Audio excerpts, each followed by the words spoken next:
Warta Berkaskom, Pra-Peradilan Agung Wibowo, pengacara sebut barang bukti yang disita itu milik pemohon sebelum terjadi perkara bahkan belum menikah. Sidang pra-peradilan pada kasus sah atau tidaknya penyitaan yang dilakukan Polda Jatim terhadap 2 unit mobil dan 2 sertifikat hak milik SHM Agung Wibowo memasuki agenda pemeriksaan bukti-bukti surat dari pihak pemohon.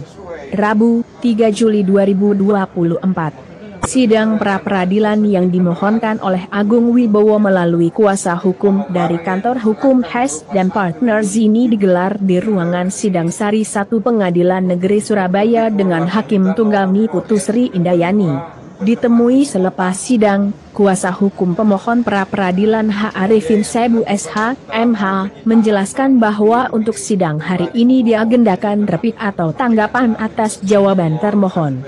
Termohon dalam jawabannya hanya menguraikan dan atau menjelaskan apa yang sudah terjadi di unit I, sedangkan yang seharusnya menjelaskan apa yang sedang ditangani oleh unit IV. Ini kan salah yang tangani perkara ini unit IV tapi yang menjelaskan unit I sedangkan kejadian ini sudah 4 tahun yang lalu. Kan tidak nyambung, jelas Arifin. Arifin juga mengeluhkan adanya beberapa dalil dari termohon yang tidak sesuai dengan fakta yang berkaitan dengan replik dari pihak pemohon di huruf J, K dengan N dan O terkait dengan tanda terima barang bukti yang tidak sesuai dengan kendaraan yang diserahkan. Bahwa barang yang diserahkan berupa 1 unit JF Rubicon warna hitam Nopol L1992 DP atau Nopol G173 beserta kunci kontak yang dilakukan selama penyitaan barang bukti itu milik pribadi pemohon dan itu sudah saya sampaikan pada sidang yang lalu. Bahwa SHM yang disita itu jauh dimiliki oleh klien saya. Jauh sebelum terjadi perkara ini bahkan belum menikah. Jadi harta itu dibawa pada waktu dia mau menikah, keluh Arifin.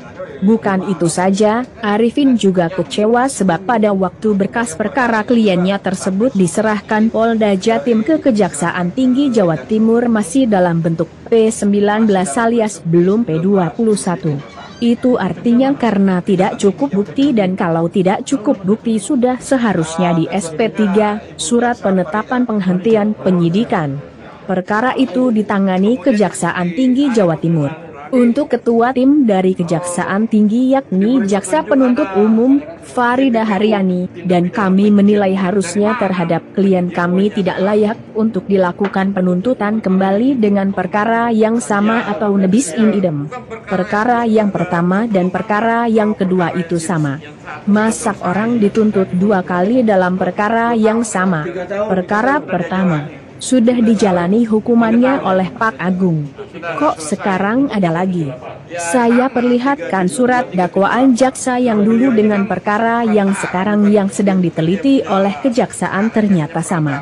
Saya bilang pasal 76 KUH itu kan tidak boleh orang dituntut 2 kali dalam perkara yang sama pungkas Arifin yang adalah mantan jaksa. Sebelumnya, Agung Wibowo dipolisikan oleh Hanfani Hartato Rusli dengan laporan polisi nomor LP 472-VIRES-111/2020 UMS PKT Polda Jatim tertanggal 13 Juni 2020. Di kasus ini Agung Wibowo dikenakan pidana dalam pasal